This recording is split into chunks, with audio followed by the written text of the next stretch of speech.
responsable du blocage par 60 à 66% des Français. Si par cas, la France est bloquée et que en plus, comme on est en tendance baissière sur la mobilisation depuis le premier jour de manifestation, que la CGT continue à radicaliser le discours, que dans le secteur énergétique, il continue à tenir des propos quasiment guerriers, comme c'est le cas de Benjamin Hamar ou le référent CGT Énergie, est-ce que les Français se diront pas que finalement le responsable du blocage, ce n'est pas Emmanuel Macron et son gouvernement, c'est la CGT qui refuse de mettre des propositions sur la table et de négocier. Et si par cas, on inverse la responsabilité du blocage du gouvernement à la CGT, est-ce que la France du travail, qui est actuellement contre la réforme des retraites, ne veut pas soutenir de facto le président de la République dans la mesure où ils ne seront pas d'accord avec le projet proposé par Martinez, les leaders de la CGT, par Mélenchon, etc. Et donc soutiennent non pas la réforme des retraites parce qu'ils y croient, mais au moins de facto en se disant qu'Emmanuel Macron, c'est moins pire que la CGT et ses amis. Les dépenses conduisent à 6 milliards ou plus, ou 8 milliards, je crois, en fonction des chiffrages. Et faut voir si par cas le Sénat met des mesures à effet immédiat comme la suppression des régimes spéciaux, mais je crois que c'est le sujet d'après. Le point sur le coût de la réforme par Emmanuel Macron, c'est surtout sur la suite du quinquennat. Est-ce qu'il est vraisemblable que la réforme passe? Oui. Mais si par cas il utilise son 49.3 maintenant, dans quel état d'impopularité il sera à la fin de cette réforme? Oui, enfin, est-ce que le mal n'est pas déjà fait, diraient certains observateurs? Moi, je pense je fais référence à Marine Tondelier qui était notre invitée tout à l'heure. Oui, mais moi je pense que pour l'instant, le jeu n'était pas joué dans la mesure où c'est depuis une semaine, 10 jours, c'est Emmanuel Macron qui porte désormais le texte et qu'avant ses ministres et sa première ministre étaient totalement inaudibles. C'est-à-dire qu'il n'y avait aucun point qui passait, il n'y avait aucun argumentaire qui passait, voire même lorsqu'il s'exprimait, c'était contre-productif pour défendre la réforme. Et donc à partir du moment où Emmanuel Macron s'exprime, maintenant on aura un test. Ce sera vraisemblablement un référendum pour ou contre Macron mardi et cette semaine. Et en l'occurrence, il faut voir si par cas, vraiment tous les acteurs se mettent derrière les syndicats, ce qui n'est pas totalement sûr. L'autre point que je vois pour Emmanuel Macron, c'est par rapport à la légitimité et au capital politique qui lui restera. Si par cas il évite l'usage du 49.3, il le garde une fois pour un texte a posteriori, donc éventuellement la loi immigration présentée par Darmanin, etc. Donc il aura toujours la capacité d'agir, peut-être jusqu'à la fin de l'année, ou en tout cas à minima. Si par cas il n'a plus le 49.3, c'est-à-dire qu'il sera passé en force sur une réforme auquel il lui restera plus. Enfin, c'est-à-dire qu'il va passer une réforme en force. Donc le 49 alinéa 3, William. Oui, mais jusqu'à octobre.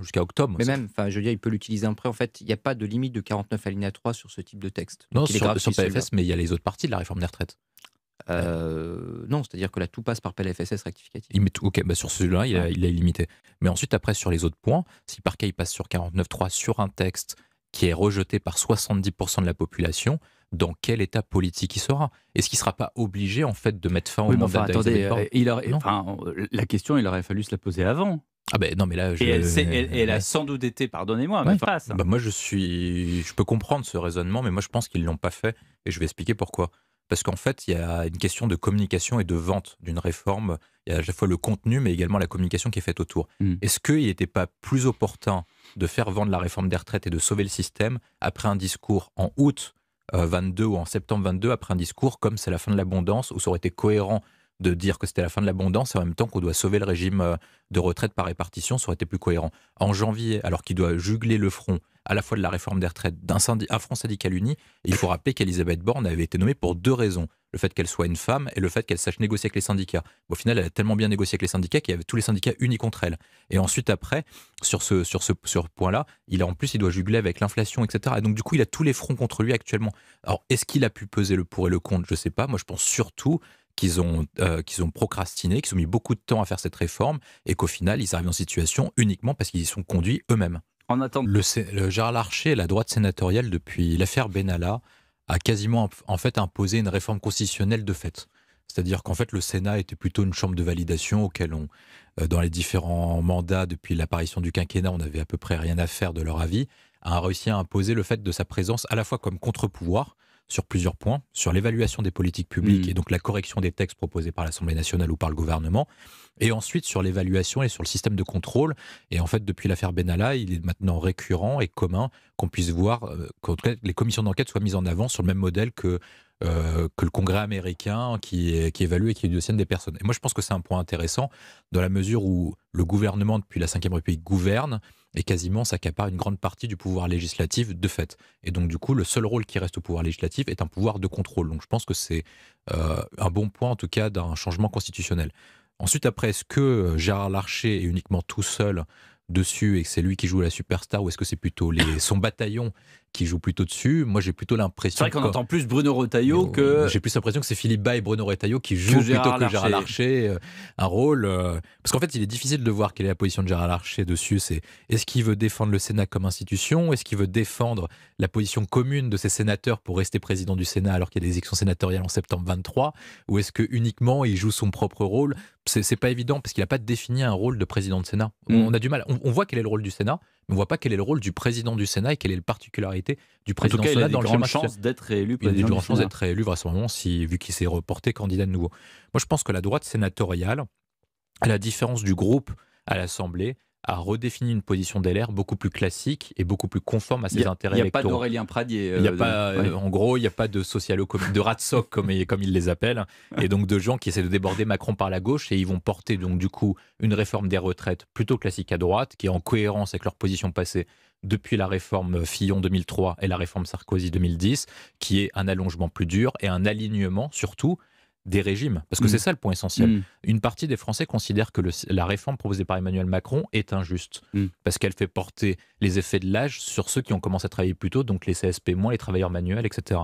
En supprimant les régimes spéciaux, est-ce qu'on ne retourne pas la question qui est d'instaurer un clivage non pas entre les CSP+, et les CSP-, mais entre les professions protégées et ceux qui ne sont pas protégés. Donc ceux qui dépendent de régimes spéciaux et ceux qui dépendent du régime général. Moi, je tiens à rappeler un chiffre, c'est que le rapport du corps montre que le système du régime général est équilibré pour les prochaines années, alors que le régime des fonctionnaires et des régimes spéciaux est déficitaire de plus de 30 milliards d'euros, et que ce sont les Français qui vont travailler 2 ans qui vont combler le déficit provoqué par ceux qui vont bloquer le pays dans 2 jours. Et ça valait la...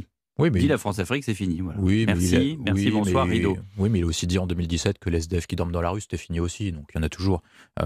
Il peut décréter que c'est fini, et ensuite, après, est-ce que ce sera vraiment fini? Je ne sais pas, pour plusieurs raisons. Le premier point, c'est que s'il considère que c'est fini, sur certaines parties de certains pays, notamment le Mali, je crois la RDC aussi, c'est non pas parce qu'on l'a décidé, mais surtout parce qu'on s'est fait virer par Wagner et par les États locaux. Le deuxième point que je vois, c'est est-ce que c'est toujours vraiment utile de continuer à utiliser cette terme, cette politique de mettre fin à la France-Afrique? Moi, je pense que on est plutôt sur un chemin mixte. C'est-à-dire qu'on a besoin d'eux, et eux ont besoin de nous pour plusieurs raisons, dans la mesure où on est interdépendants. Ils auront besoin de nous, en tout cas, nous, on peut se proposer comme force d'appui, notamment parce qu'ils font face à plusieurs défis. Le premier point, ça va être la stabilité monétaire de la région, alors qu'on va rentrer dans un cycle d'inflation qui va conduire à des taux d'intérêt, donc qui va produire à des risques sur leur monnaie. Donc ils ont besoin d'une stabilité de monnaie. Et donc nous, on a un lien avec eux entre l'euro, enfin à l'époque, et leur monnaie plutôt locale à travers l'Union africaine. Le deuxième point que je vois, c'est la question de la dépendance par rapport à certains chocs. C'est-à-dire qu'ils vont faire face à un réchauffement climatique et ils sont dépendants du coup en termes d'agriculture, et qu'ensuite la guerre en Ukraine a limité les exportations de la Russie et de l'Ukraine à destination de certains pays. Donc ils vont faire face à des mouvements locaux dans la mesure où ils ne pourront pas nourrir toute leur population. Est-ce que la France, ancien grand pays agricole, ne doit pas impulser une certaine politique en France et en Union européenne pour à la fois atteindre un certain niveau d'excellence et rebâtir un modèle productif? Et ça va prendre combien de temps, ça? Je pense qu'en 20 ans, on peut le faire. En 20 ans, on peut le faire. Enfin, en 20 ans, vous aurez la Chine qui a déjà pris beaucoup d'avance. Vous savez combien la Chine investit en Afrique? La Chine investit beaucoup, mais si par cas... 200 milliards. Oui, mais si par cas, non, on ne s'y met pas, et ben dans ce cas-là, oui, effectivement, on sera perdant, comme sur l'ensemble des sujets industriels. Et ensuite, après, moi, je vois un point, c'est la question géopolitique de stabilité des frontières. C'est-à-dire que les États-Unis, depuis Barack Obama, ont entamé ce qu'on appelle le pivot et le tournant vers l'Indo-Pacifique. La Chine va se concentrer pour des raisons économiques. Mais qui peut être l'arbitre en cas de conflit au niveau local? Et comme ce qui s'est passé lors notamment l'intervention de mouvements islamiques ou de mouvements terroristes, la France a déjà joué son rôle. Est-ce qu'on doit garder la même doctrine d'intervention ou est-ce qu'on doit le faire muter sur quelque chose de différent? Vraisemblablement. Mais actuellement, il n'y a que la France capable de protéger cette région du monde. Donc je pense qu'on a encore des liens à nouer. Est-ce qu'il faut toujours parler de France-Afrique et jouer le côté un peu colon culpabilisateur? Je ne pense pas. Je pense qu'il faut plutôt proposer une nouvelle orientation stratégique à la fois pour eux et à la fois pour nous. C'est possible, mais surtout, est-ce qu'il est responsable de ça? Moi, je pense surtout qu'une mauvaise politique a été menée, et puis en plus, c'est pendant des paradoxal, décennies. depuis des décennies. Ouais. Je dirais que c'est la fin de Sur la, Mitterrand et le début. sur la francophonie, c'est lui. Hein. Non, mais Oui, sur la, non, mais sur la je France-Afrique rappelle en la général. France-Afrique en Ah, mais général. c'est très lié. C'est très Non, lié. je pense que c'est plutôt la fin du mandat de Mitterrand, la fin du deuxième septennat, le début du mandat de Jacques Chirac dessus. Le point, c'est qu'on n'a pas su analyser les mutations et le fait qu'on soit dans un secteur concurrentiel en France-Afrique. C'est-à-dire que, enfin sur l'Afrique, pardon. C'est-à-dire que la Chine, comme vous l'avez souligné, est présente, la Russie est présente, et ont des atouts que la France n'a plus. On n'a plus parce qu'on a abandonné certaines politiques militaires, économiques, interventionnistes, etc. Et donc du coup, le seul moyen, c'est de redéfinir là où est-ce qu'on est fort, quels sont les axes auxquels on a une valeur ajoutée, et qu'est-ce qu'on a besoin d'eux, et qu'est-ce qu'eux ont besoin de nous. Moi, je pense notamment que les points doivent être cohérents. Si par cas, on veut rebâtir une grande France gaullienne, il est intéressant, notamment avec le risque qui se passe en Ukraine, qu'on rebâtisse une grande armée, comme le fait l'Allemagne. Et donc, si par cas on a une grande armée, il faut bien avoir des débouchés en termes d'exportation. Est-ce qu'eux auront besoin de se militariser en fonction des risques qui sont à venir? Vraisemblablement.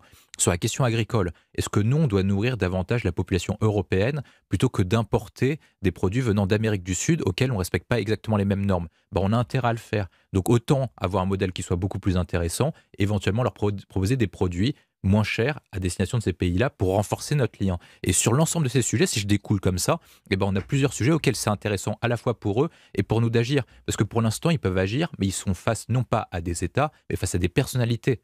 Ils font face à Xi Jinping, ils font face à Vladimir Poutine. Est-ce qu'ils sont sûrs qu'il y aura une continuité de la politique russe si Poutine ne part? Est-ce qu'ils sont sûrs qu'il y aura une continuité de la politique chinoise si Xi Jinping part? C'est loin d'être sûr, dans la mesure où il peut y avoir des tournants qui sont liés à un homme fort. Alors qu'il y a une certaine continuité de la politique française, dans la mesure où il y a un État, une administration, une république et une démocratie.